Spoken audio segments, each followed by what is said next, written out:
Baik, Assalamualaikum warahmatullahi wabarakatuh. Selamat pagi sahabat-sahabat, teman-teman yang mengikuti secara langsung podcast Satu Ummah sempena dengan istimewa antarabangsa Perpaduan Ummah dan juga Himpunan Alam Melayu 2026, dan kita berada di bilik pameran Alam Melayu dan Ketamadunan Islam di suasana yang cukup permai. Hari terakhir guys, hari ini adalah hari terakhir, hari ketiga pameran yang dibuat di dalam satu suasana yang cukup indah dan permai.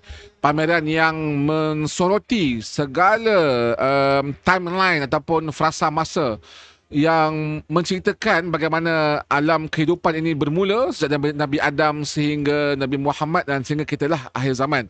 Ini antara yang kita belajar sebenarnya 3 hari ini ialah kalau kita dahulu belajar melalui timeline barat ataupun timeline orientalis, iaitu berdasarkan tamadun Mesopotamia dan sebagainya. Tapi kalau kita berada di dalam pameran Alam Melayu dan Ketamadunan Islam, dan banyak juga sarjana-sarjana telah membangkitkan bahawa timeline kita adalah timeline kenabian. Jadi menariklah diceritakan daripada awal. Ada you guys boleh datang dan boleh tengok, boleh baca dan boleh saya tak suruh percaya lah. Percaya ni kadang ada orang question. Benda tu ada orang, yelah, benda ni benda baru kan. Jadi benda tu suatu benda yang kita raikan sebenarnya, sebab mereka yang buat ni semua adalah profesor-profesor.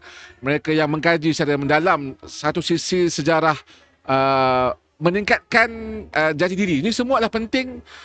Kenapa kita nak bercerita pasal ni? Kenapa beria cerita? Kenapa sungguh-sungguh melalui Kerajaan Negeri Terengganu bawa pepamer-pepamer menceritakan timeline dari sudut kenabian. Kalau kita tengok daripada Patani ni, macam-macam manuskrip-manuskrip yang dikeluarkan untuk kita membaca dan mengkaji dan juga menilai sejarah ketamadunan alam Melayu, kerana untuk satu saja saya rasa, supaya orang Melayu berasa kita ni hebat. Bahasa kita ni bukan bangsa lekeh ni. Nenek moyang kita ni orang yang bertamadun dan berperadaban. Itu je sebenarnya. Kan? Orang yang ada nilai-nilai kemanusiaan yang tinggi. Bukan sekadar apa, kalau naratif setengah pihak tu, orang Melayu dulu ni apa ni? Menyembah animisme. Itu mungkin ada sekelompok, tapi ada juga satu tamadun yang memang ada ketamadunannya. Itu yang saya nak sebut sejak kita berada dalam 2 hari 3 hari sini. Alhamdulillah. Jadi kita nak berbincang satu topik yang cukup penting, iaitu dalam konteks perubatan Melayu. Bagaimana warisan perubatan Melayu ini dapat kita menterjemahkan. Kita jemput seorang pecinta ilmu perubatan alam Melayu, sahabat kita, sahabat saya lah, Fadil Ustaz Mahfuz Roslan. Apa khabar Ustaz? Alhamdulillah baik. Assalamualaikum Sofi. Waalaikumsalam. Jadi kita selalu berjumpa dari banyaklah sisi, tapi kali ini kita nak banyak program, banyak topi lah. Tapi kali ini kita banyak nak bercerita tentang apa yang Ustaz boleh kongsikan dengan kami tentang kenapa kita, at least lah, orang budak muda ni kena tahulah sedikit ilmu ataupun sedikit pengetahuan. Kalau tak banyak pun, surface pun dah cantik dah sebenarnya untuk podcast kali ini, tentang keistimewaan, kehebatan keperubatan alam Melayu. Silakan Ustaz. Bismillahirrahmanirrahim. Assalamualaikum warahmatullahi taala wabarakatuh. Terima kasih kepada Sufi. Baik, alhamdulillah. Pertamanya kita lihat satu ayat yang Allah turunkan kepada kita, yang memang kita selalu baca. Sebab ayat Allah ni bila kita baca, bukan kita boleh lihat pada satu sudut. Sebab ayat Allah ni dia ada penafsiran penafsiran yang maha luas. Dan dengan bismillah pun cukup luas. Jadi yang selalu kita tengok dalam surah apa dia disebut oleh Allah Subhanahu Wa Taala, surah Hujurat ayat 9. Pada auzubillahi minasyaitonirrajim, ya ayyuhan nas inna khalaqnakum dzakarin wa unsa wa ja'alnakum syu'uban wa qabail. Kita ambil di situ, syu'uban wa qabail. Syu'uban ni maknanya bangsa-bangsa. Qabail ni kabilah-kabilah yang ada dalam bangsa-bangsa. Di dalam kajian yang disebut oleh orang apa dia saintis barat, mereka menulis, Oppenheimer tulis, menurut tamadun yang tertua ataupun bangsa tertua di dunia, yang pertama Arab ataupun dulu African, yang kedua adalah Melayu. Jadi dulu kita Nabi Adam, Hawa, dia turun satu tempat, ringkasnya satu tempat. Dan itu di Afrika, sekarang itu panggil Arab Saudi lah, di Arafah. nak sampai kepada, ini satu kajian lah, ini boleh dinilai balik apa Ya. semua kan. Ini sekajian yang disebut oleh para ulama, oleh pengaji seperti Stephen Oppenheimer dalam bukunya. Oh. Bukan kita kata, orang barat pun Orang barat mengkaji Orang ni. mengkaji, dia menulis. Dan kita di ujung sana bus pun ada untuk cek DNA kan. Ya. Jadi mana bangsa Melayu adalah bangsa kedua tertua DNA-nya di dunia. Menarik. Jadi perjalanan itu kita khatulistiwa, perjalanan daripada Afrika yang tadi itu, of Afrika, kita ada of pada Yunan, daripada Vietnam, tapi ada satu teori lagi of Afrika. Tapi ini lebih kuat. Jadi dalam perjalanan tadi itu, dalam perjalanan kita bukan ada macam sekarang ni boleh berhenti, boleh ada kenderaan. Dulu menggunakan kuda, kenderaan berjalan kaki. Dalam perjalanan itu jauh. Daripada satu benua ke satu benua, kita panggil peta Sunda kan, itu yang sedia maklum. Di perjalanan itu, adakah ada rumah ubat, ada hospital? Tidak.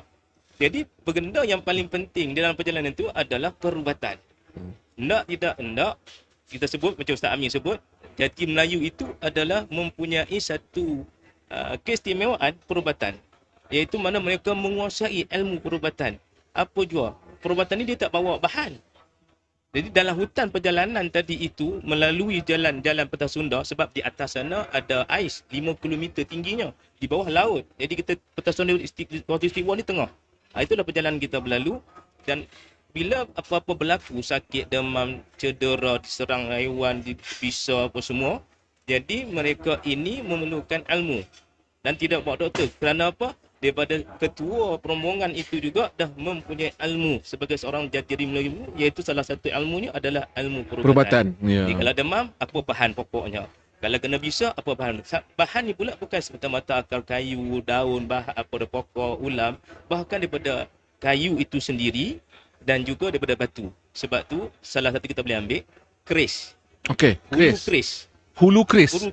Okey. Jadi keris ni dia belok. Kita ni bangsa Melayu ada lok keris. Lok tu yang tu kan. Mata dia lah. Ya, okey. Lok tu dia punya kiraan. Okey, Sebab faham. apa, nak mengalirkan darah, sebab bila tusuk dalam musuh, kita akan pusing, darah keluar cepat.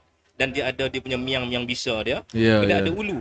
Dan ulu ni buat Okey. daripada kuning-kuning, daripada kenaung, daripada penawar hitam, daripada raja kayu. Kenapa? Kerana bila berlaku cedera, ulu itu boleh dijadikan penawar. Oh. Nampak tak? Mana nak kata perubatan ni bukan sekadar duduk di dalam medik, tapi benar di dalam bahan kita, pedang kita, keris kita, senjata kita, bahkan pakaian kita juga tadi. Dia ada bunyi. Sebab tu dia ada baju, pakaian yang dibuat daripada serat-serat. Serat nenas, dibuat. Sebab apa? Dia boleh merawat badan kita jadi segar. Jadi maknanya perubatan ni, orang Melayu ni menjadi yang kata apa, kehidupan harian dia dah. Bukan orang kata, dalam pepatah Arab, al-wiqayah khairum minal ilaj. Dia kena bersedia sebelum mengubat. Dia siap dah. Apa maksud bersedia sebelum berubat tu? Maknanya belum kita sampai sakit, dia dah pakai dah untuk kita makan suplemen. Oh, tu cerita dia. Satu, nak kata perubatan ni, orang tua-tua kita. Orang tua-tua kita, okey. Untuk dia sesi tamu ni. Orang tua-tua, rumah kita, okey. Satu jati diri adalah rumah. Okey. Cara pembinaan rumah. Seni bina rumah tu menghadap arah kiblat, arah mata angin. Kita ada 16 mata angin. Dalam kita tengok dalam buku 8, tapi kita ada 16 mata angin. Itu dahsyatnya orang Melayu. Di rumah ni, antara satunya rumah ni bila naik ke depan mesti ada pintu belakang turun. Itu bukan CCC, bukan CF saja dalam kita bangunan ni. Tapi Dulu pun dah buat dah. dia mesti turun. Dan pula nak buat rumah tu, jangan pintu tu bertentangan. Mana kita masuk, contoh ini rumah kita kan. Okey. Masuk sini nampak pintu belakang tak, dia mesti ke tepi. Oh. Itu kaedah je lah. Itu kaedah yang dibuat orang Melayu. Ni bukannya wajib. Yelah. Cara binaan cara seni je. Selalunya orang-orang tua di kampung, ketua kampung, orang-orang lama ataupun orang-orang Tok Imam, Tok Bilal, mereka ni kadang-kadang didatangi oleh orang kampung dengan sakit, anak demam panas, cirit-birit, apa saja penyakit, luka. Dia orang kampung akan dari. Jadi rumah kita tu tinggi, ada beranda. Jadi orang akan naik atas beranda tu, duduk jumpa dengan kampung itu, tempat terima tetamu. Bila kita terima tetamu, jadi contohnya anak saya ini dia sakit perut, dah makan dah ubat selalu orang kampung, tapi tak sihat. Adik Tok boleh tak jadi penawar? Adik Tok kata tunggu. Adik orang tua kita, dia akan masuk dalam rumah, lalu tempat ruang tamu dia, ruang tengah dia, kemudian dia turun ke dapur, kemudian dia keluar pintu belakang. Dia keluar pintu belakang, dia akan tengok pokok-pokok. Dia tengok apa pokok hari tu yang agak dia tak nampak. Sebelum ni pokok biasa nampak, temucut, apa ada sambal, apa ada rumput biasa, rumput apa Ya, ya. misal kucing apa semua. Ada satu pokok yang hari ni tumbuh berbeza. Dia akan ambil pokok tu, dia akan bagi kepada pesakit. Dan insya-Allah itu menjadi mujarab kepada dengan izin Allah. Dengan izin Allah. Sebab kita ni orang tua-tua kita ni dia mengubat, satu pentinglah kita perlu ingat yang melihat ni, yang mendengar, setiap perubatan orang kita ni mereka melalui ketauhidan. Dia tu bukan percaya bulat-bulat pada benda itu. Jadi bila turun tu dia berserah. Itu konsep tawakal. Jadi kita kena faham. Tapi usaha dengan Usaha ada. kena ada. Usaha itu salah satu daripada tawakal. Ya, betul. Tawakal kita dalam tingkat orang-orang biasa, orang-orang yang awam ni kan. Ya. Jadi maknanya dia bertawakal, sebelum dia gerak tu, tunggu sekejap, dia masuk kadang-kadang dia solat hajat. Ni nak kata yang kita duk fikir, orang Melayu ni asal dia ni sakit ni, guna ni, tak. Mereka solat hajat dulu, minta petunjuk daripada Allah. Satu ayat Quran Allah sebut pada kita apa dia? Wa wajada qadha lam fahada. Bila kamu sesat, mana kamu tidak tahu, kamu tidak pasti dan tak tahu mana fahada, maka Allah beri petunjuk. Dia akan baca ayat itu. Wa wajada qadha lam fahada. Maka baru dia lepas solat dia turun, dia cari, dia jumpa, dia ambil, dan cara olahan sama. Orang Melayu punya peralatan olahan ni semuanya. Kalau akar ke, dia punya batang ke, sebab herba ni akar, batang dan pokok, daun apa semua. Jadi semuanya masukkan dalam ni, rebus, kemudian jadikan air tu daripada 3 cawan jadi 2 cawan atau 1 cawan, minum. Dengan izin Allah dia penawar. Tapi selalu dia akan sebut, ingat ya Allah, tu perbuatan Melayu. Dengan ni Allah yang bagi, kita usaha, Allah yang kita bertawakal pada Allah. Jadi maknanya secara otomatik Melayu ini dia ada dah. Orang Melayu dia ada dah. Cuma mungkin zaman moden ni dia agak yalah, Gen Z dah naik, jadi mak ayah dia tak dapat lah benda-benda tu. Betul. Zaman kita dulu arang pun jadi. Arang tu kalau kena bisa buah arang. Abu arang sekarang, abu arang. Kan kita dulu dapur abu je kan. Dan saya dulu zaman dapur guna dapur arang. Penuh juga agak kan. Jadi bila sakit kena bisa ular apa semua, kita ambil tu tampar. Dia akan keluar bisa tarik. Keladi kena sengat yang keli. Keladi. Potong keli letak, dia akan, saya bisa kena sengat keli. Lepas tu ambil keladi potong. Kita tak perlu lari ke hospital, tak. Kita nak lari hospital itu dalam apa redang, duduk dalam payah. Jadi bila kena sengat ikan keli kan. Jadi ada keladi. Potong keladi letak, dia akan berasa senyuk tersedut. Jadi maknanya di environment kita orang Melayu ni, yang khatulistiwa yang mana tahan hujan ni pun dah banyak dah ubat. Jadi faham? Tak, mana tidak menjadi satu benda yang pelik. Dikatakan jati jari Melayu itu adalah salah satunya menguasai perubatan. Macam mana Ustaz melihat situasi mutakhir ini mensesuaikan dengan perubatan untuk mendapat pengiktirafan daripada kerajaan lah. At least orang sekarang ni mungkin dia takut lah kan, ataupun nak berasa confidence dengan kan, itu antara cabaran utama kita nak mengenengahkan. Yelah, mungkin orang dulu mungkin orang tak kisah pun. Kita dah duduk dalam dunia tu. Tapi mungkin sekarang ni orang terbuka dengan social media semua. Macam mana perubatan-perubatan Melayu ni boleh kita memberikan lebih keyakinan dalam untuk mengamalkan perubatan Melayu ni, Ustaz? Boleh kongsikan tak? Moden Melayu tradisional dia membawa satu objektif yang sama. Objektif adalah untuk merawat orang, untuk menyembuhkan orang, ataupun nak melegakan kesakitan tadi itu. Jadi objektifnya sama.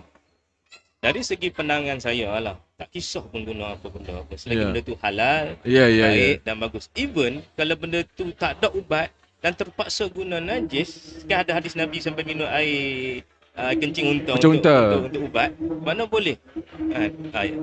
Jadi maknanya boleh di situ. Jadi sama ada nak guna moden.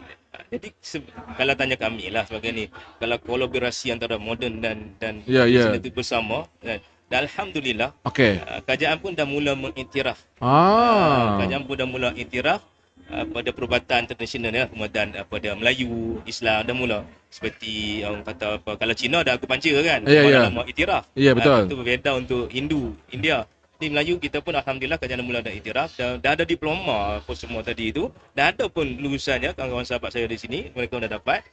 Dan hari ini pun kalau kita nak buka pusat-pusat rawatan, mesti ada sijil pengiktirafan dari SKM daripada kerajaan. Jadi maknanya satu pengiktirafan yang besar lah. Jadi taklah nak katakan kerajaan tidak memandang benda ini. Ada. Cuma kita nak tingkatkan lagi sampai orang kata apa, di universiti tu ada satu sudut kosnya pengajian dari segi ijazah, master dan juga PhD bahagian perubatan tradisional.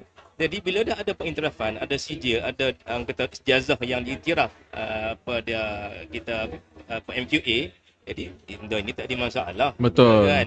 Jadi kalau tidak ada dapat rawatan di sini, kita ada satu lagi rawatan. Maknanya Dia panggil apa, rawatan alternatif. Ya, ya, memang ada pun. Bahasa kita alternatif lah. Ya, ya. Mana, rawatan moden ni tak apa nak sesuai. Sebab rawatan moden pun even kita kena menyakit kencing apa ni batuk kering. Kencing Batuk kering? manis, darah tinggi. Mereka juga akan bagi ubat. Kalau ubat itu tak sesuai, mereka untuk ubat lain. Ya, ya, Gitu. Jadi mana kalau tidak ada alternatif. Sekarang ni alternatif tradisional Melayu ni tidak ada lagi dia dalam kita punya hospital apa semua kan. Mungkin satu masa itulah harapan kami. Ya. Jadi kalau kita duduk sekali, tidak ada lagi lah orang kata pertikaian. Boleh ke, betul ke? Yang isunya adalah bila mana perawat-perawat ini bukanlah perawat. Oh, Hanya okey. mengklaim dianya perawat, hanya sekadar baca 1, 2, 3 buku dan dia faham buku itu saja, dia pun merawat orang. Jadi berlaku yang tidak sepatutnya berlaku, itu menjadi fitnah balik. So, okey, mungkin yang terakhir Ustaz, untuk kita semua dapatlah kalau nak menambahkan pengetahuan lagi tentang apa yang kita bincang ni, Ustaz boleh kongsikan kepada semua lah apa yang para pendengar-pendengar boleh kaji lagi ataupun boleh nak dapat tahu lagi ke mana mereka perlu pergi. Okey, baik. Apa yang kita sembang di podcast ini bukanlah kita suruh percaya bulat-bulat. Betul. Jadi pendengar ni orang-orang bijak. Tapi janganlah jadi netizen yang nak hentam. Hentam lah dia, kan. Letih kita hentam lewat tu. Tapi kita mengkaji. Kami sendiri mengkaji dan kami mengamalkan dan kami lakukan. Dan ada juga hospital-hospital kawan-kawan doktor kata, Ustaz kami tak boleh. Kami tak tolong bantuan. Jadi benda-benda tu boleh. Pada peringkat yang secara rasmi belum lagi kan. Jadi kita harap apa jua sekali pun tak kira perawatan moden ke tradisional ke semua itu adalah untuk merawat orang, untuk Menyembuhkan. orang, menyembuhkan orang. Ya. Jadi janganlah kita apa dia kata ni salah ni tak betul, tidak. Jadi semuanya betul selagi mana dia duduk dalam landasan undang-undang kerajaan kita dan betul. juga duduk dalam landasan yang paling penting Islam. Itu yang penting. Lagi tak keluar pada itu kalau doktor pun kalau dia buat benda yang salah, tetap salah. Dan sijil dia pun kena tarik juga. Jadi mana apa sahaja perubatan kita tahu dia sahih dan dia benar mengikut orang yang pakar dalam bidang itu, maka teruskan insya-Allah. Kesembuhan kita yakin pada Allah. Dan cuma saya ambil kesempatan pada ni juga, saya ni daripada Perdiman, boleh Betul. Okay, Perdiman iaitu Persatuan Penyelidikan Manuskrip Melayu. Dan Perdiman ni diasaskan bermula dengan kami ni adalah orang-orang yang mengkaji manuskrip masjid dalam bab perubatan. Oh, menarik. Itu yang kita berani sebut, kena jawab dalam bab perubatan. Sebab kita berjumpa dengan pelbagai jenis rawatan apa semua, bekam yang sunnah Nabi apa semua tadi itu. Jadi maknanya kajian kami ni dalam perubatan. Tapi bila mana kami mengkaji perubatan, kami jumpa manusia lain. Jenis apa dia senjata, geografi, matematik, berbagai-bagai ilmu pertukangan, ilmu laut. Jadi banyak. Di dekat dunia ni manusia orang Melayu ni terlampau banyak. Tentang ilmu. Kalau kita panggil sains, geografi, apa dia fizik, tentang apa seni buat besi, orang Melayu dah ada.